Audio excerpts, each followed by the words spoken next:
سلام دوستان، امید است که جور و سلامت باشین. دوستای عزیز، امروز میخوایم آدرس به روی پاکت نامه نوشته کنم.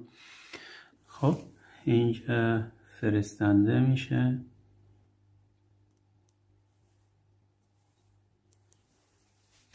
و در این قسمت پایین گیرنده.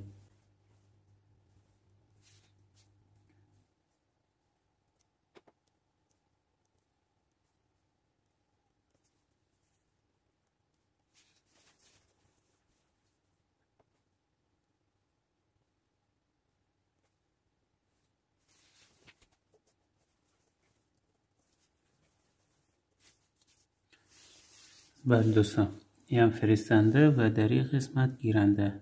نام، آدرس و نام شهر، نام، آدرس سرگتان و نام شهر گیرنده. به این ترتیب به راحتی شما میتونید یک دانه آدرس به روی پاکت نامه نوشته کنید و شما میتونید فرستنده تانه آدرس فرستنده رو و در قسمت پشتش هم میتونید در این قسمت نوشته کنید.